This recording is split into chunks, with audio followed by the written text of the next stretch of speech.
I think it was automatic for physicians particularly. And some orthodontists, some dentists, but physicians almost always went in as captains. And, that was it a way of getting them to stay in for a while, or at least to be attracted to go in? More, I think the dentists rebelled more than physicians. They weren't going to do this, they weren't going to do that. But my approach was, look, I got to be here. Do what they tell you to do. And it'll be easier for everybody involved. We lived in Darmstadt, which was close by and to our barracks.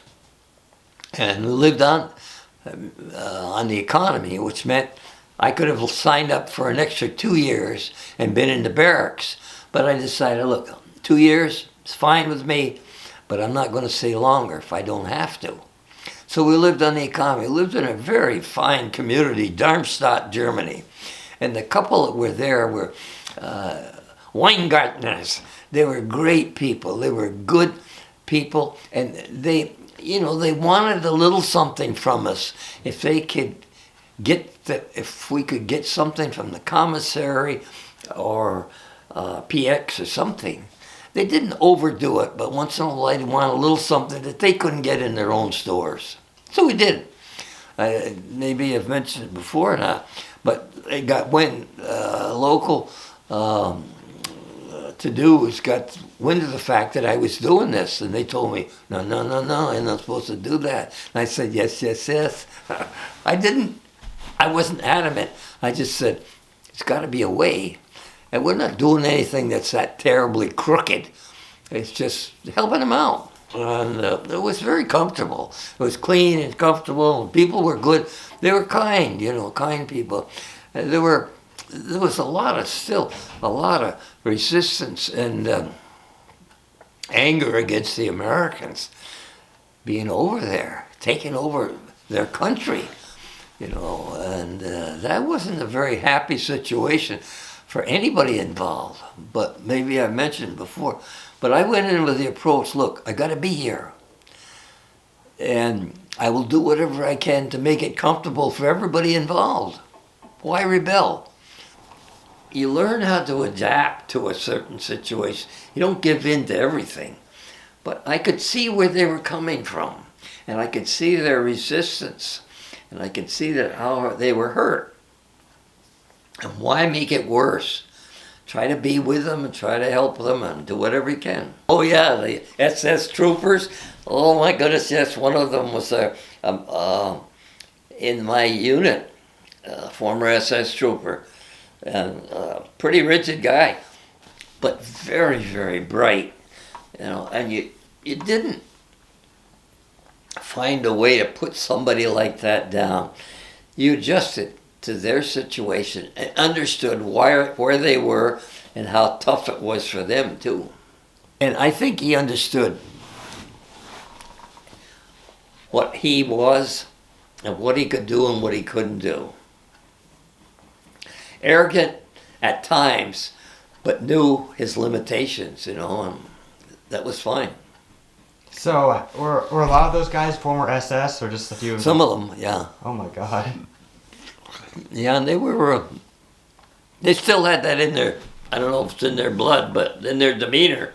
Actually, maybe I mentioned before, I got along better with the NCOs in my unit. I used to go to their doodads and was told, maybe I'm repeating myself, told that I wasn't supposed to do that.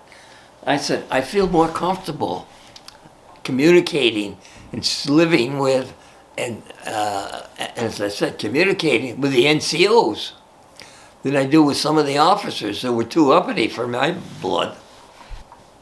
It didn't work out. It didn't end up being, I was court-martialed because of the fact that I was communicating too much, they said, with the NCOs and my everyday soldiers. Yeah, and they told me that, no, don't do that. You communicate with, you commiserate with your officers. And I said, I feel more comfortable with people I work with. And I think they feel comfortable with me too, so. Tell us the time you snuck into East Germany with your sergeant. Oh. How do we get... Oh. We got across, and somehow we got curtailed there. And but it wasn't a terrible situation, you know. It was something that we got mired in there, and we had to wait until we were, in a sense, extricated. But it wasn't a bad time. A little bit curious. Is the word curious? Wondering what was going on, and kind of just wandered around and say, you know, it's. I think all of us have this wanting to find out what's going on. If there's something different, learn about it. You couldn't get across when I was first there. You could, special, there was this, I can't remember the details of why, but we weren't allowed to go across. Later on, there was access to, we could get across, and did. Now, you almost went to Vietnam, and Yes. how did you avoid that? Well, it just happened to be. It was nothing that I had anything to do with.